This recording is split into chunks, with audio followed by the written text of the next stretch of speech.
I never thought a single night could unravel everything I believed in. But that night, sitting across the dinner table, I realized how wrong I was. She looked at me with that fake smile one I'd seen 1,000 times before but never understood. Then, without a hint of hesitation, she launched into words so cruel they cut deeper than any knife. She insulted my mother. Right there, in front of everyone. My chest tightened, breath caught in my throat. I wanted to shout, to defend her, the woman who raised me, who sacrificed everything for me. But instead, something strange happened. I smiled, a slow, calm smile that surprised even me, because I knew something she didn't. I had all the power now. For years, I had let things slide, pretending that peace was worth more than pride. But this was a line crossed, and I wasn't going to let her get away with it. That smile wasn't a weakness. It was the beginning of the end of her hold on me, on my family, on everything we had built. I wasn't just going to cut her out of my Leafy, was going to cut her out of my will. No more second chances. No more apologies. This was my moment to take control. And trust me, she would regret every word she said that night. Because sometimes, the people closest to you turn out to be the ones who hurt you the most. And sometimes, revenge isn't just about payback, it's about survival. For as long as I can remember, family meant everything to me. Especially my mother, her strength, her kindness, the way she always put everyone else before herself. She wasn't perfect, but to me, she was a hero. I'm Sana, and for years, I thought I had the perfect life. A loving husband, a warm home, and a future that looked bright and promising. But beneath the surface, things were far from perfect. My husband, Samir, was everything I thought I wanted. Charming, successful, and attentive. We met at a friend's wedding, and I was instantly drawn to his confidence and smile. For the first few years, everything felt like a dream. Samir and I shared jokes over morning coffee, whispered secrets in the dark, and made plans for a family. I trusted him with all my heart. But then there was Heretta. She appeared out of nowhere, or so I thought. At first, she seemed harmless, just a distant cousin Samir invited to family gatherings. Her laughter was loud, her presence bold. Rita was everything I wasn't outspoken, fearless, and unapologetically herself. At first, I admired her confidence. We smiled politely at each other, exchanged pleasantries, and I told myself there was nothing to worry about. But as the months passed, I noticed the way Samir looked at her lingering glances, whispered conversations that stopped when I entered the room. I told myself I was imagining things. Maybe it was jealousy, or maybe I was just overthinking. After all, what reason did I have to doubt the man I loved? My mother warned me once, trust your gut, Sana. Sometimes the quiet things tell the loudest truths. I brushed her words away, not ready to face the possibility that my world was cracking. Still, life moved on. We went on vacations, hosted dinner parties, and lived our picture-perfect lives in the eyes of others. I believed in the happy ending I'd always dreamed of. But behind closed doors, the silence grew heavier. Samir started coming home late, without explanation. His phone was always on silent. And Rita? She became a permanent shadow, showing up uninvited, laughing a little too loudly, sitting a little too close. I felt invisible in my own home. One night, After a particularly tense dinner with both families, I overheard something I shouldn't have. A whispered conversation between Samir and Rita, filled with lies and promises I wasn't part of. My heart shattered in a way words can't describe. That's when I realized the truth. Rita wasn't just a cousin or a friend. She was the storm that was about to tear my life apart. And my mother? She was the one who'd bear the brunt of Rita's cruelty. I wanted to scream, to confront them both. But fear held me back, because sometimes the hardest battles are fought in silence. That's why when Rita insulted my mother that night at dinner, it wasn't just an insult, it was a challenge. A challenge I was ready to meet. That night, the air in the room was thicker than usual. Samir was unusually quiet, and Rita's smirk was sharper, colder. We were all gathered for a family dinner at my parents' house. A celebration, or so I thought. Everything felt like a performance. Rita laughed too loudly at Samir's jokes, her eyes gleaming with a secret I couldn't quite grasp. I kept stealing glances at my mother, who sat quietly, trying to keep the peace. I could feel her tension, the way she clenched her fists under the table. Then it happened. Rita leaned forward, her voice dripping with venom disguised as a joke. "Oh, and Sana's mother? Well, she's quite the old-fashioned woman, isn't she? Always meddling where she's not wanted." A hush fell over the room. I felt like I'd been punched in the gut. My mother's eyes widened, hurt flashing across her face, but she said nothing. I wanted to stand up, scream at Rita for the disrespect, but Samir's hand on my arm stopped me. "Let it go," he whispered. That moment, something inside me cracked. I realized Samir wasn't defending my mother, not at all. Later that night, after everyone had left, Samir and I were alone in the living room. I tried to ignore the knot twisting in my stomach, but my eyes caught the glow of his phone on the coffee table. His screen lit up with a message preview. Just 3 words. "Can't wait tonight." My heart slammed against my ribs. Who was she? My fingers itched to grab the phone, but I held back, afraid of what I might find. The next day, the doubt consumed me. I followed him after work, keeping my distance. What I saw shattered everything. Samir met Rita at a small cafe.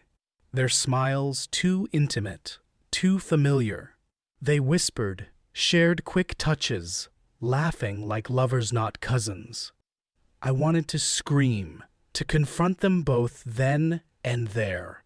But I was frozen, trapped in disbelief. Was this really happening? Back at home, Samir acted like nothing was wrong. He kissed me goodnight and said, "You're imagining things." But I wasn't. I wasn't imagining the betrayal that was unraveling right in front of me.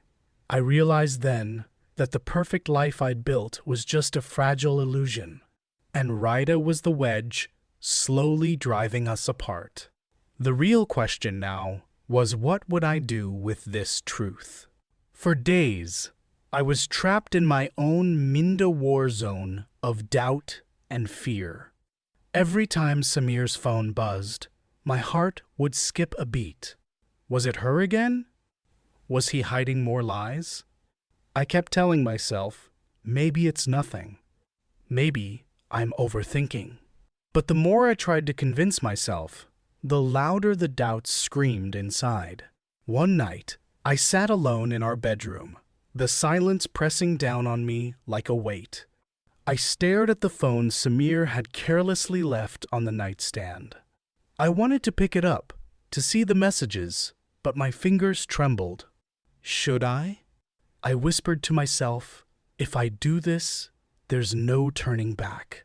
The thought of what I might find terrified me, yet the unknown was even worse. I remembered my mother's words, "Trust your gut, Sana. Was this my gut telling me the truth? Later, Samir came in, dropping his jacket on the chair. "Why do you look so distant?" he asked, forcing a smile. I looked at him, struggling to find the words. "Samir, do you love me?" His smile faltered for a split second. Yes, of course. But could I believe him? I wanted to scream, to accuse him of everything my heart feared. Instead, I said, "I just feel something is wrong." He shook his head. "You're imagining things. Trust me." But trust was breaking shattered like glass beneath my feet. One afternoon, I called my best friend, Aisha, my voice trembling. "I don't know what to do, Aisha. I think Samir's lying to me. I think he's with Rita." Her silence was a comfort and a warning. "Sana, listen to me. You need to find out for sure. Don't live in doubt." Her words fueled a fire inside me. I started watching every move Samir made. Not because I wanted to be a spy, but because I had no other choice. One evening, I found myself outside that same cafe where I'd seen them together. They laughed, leaned into each other, their chemistry undeniable. I backed away before they noticed, tears blurring my vision. "Why is this happening?" I whispered to the night. My mind raced with questions. Should I confront him now? Or wait for more proof? What if I'm wrong? What if I destroy everything over a misunderstanding? But deep down, I knew the truth was waiting to be uncovered. And I wasn't sure if I was ready to face it. The day after I watched them laughing at that cafe, I couldn't stop thinking about what I had seen. But I needed more than just stolen moments. I needed proof. So I decided to follow Samir again. I kept my distance, my heart pounding so loudly I thought he might hear it. He got into his car, driving toward a neighborhood I barely knew. I waited, hiding behind a tree as he walked up to a small, nondescript apartment building. Then, something happened that I never expected. The door opened, and it wasn't Rita who stepped. Ute was a young woman I'd never met. Her eyes were red from crying, her face pale and trembling. Samir pulled her inside gently, kissing her forehead like she was the most fragile thing in the world. I blinked, stunned. This wasn't just about Rita. There was someone else.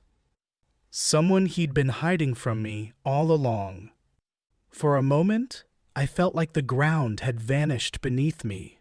I wanted to scream, to run, to make him explain everything right there, right now. But I stayed silent, watching as he closed the door behind them, locking it tight. I left before they noticed me, tears blurring my vision. That night, I confronted Samir. His face was drained of color when I mentioned the apartment. "Who was she?" I demanded, my voice breaking. He hesitated, then finally whispered, "She's someone from my past." A past he never wanted me to know about. The betrayal was deeper than I imagined. Rita was just the surface. Samir had built a secret lethal web of lies and hidden truths that threatened to destroy everything. And now, I had to decide what to do with this knowledge. Trust him? Or finally cut him loose? I looked at him, searching for the man I thought I knew, but all I saw was a stranger. The night I confronted Samir felt like walking into a storm. My hands shook. My heart was a thunderous drum in my chest. I had rehearsed what I'd say 1,000 times, but none of it felt enough. He was sitting in the living room when I walked in. No phone, no distractions, just him, waiting. I took a deep breath. "This ends tonight, Samir."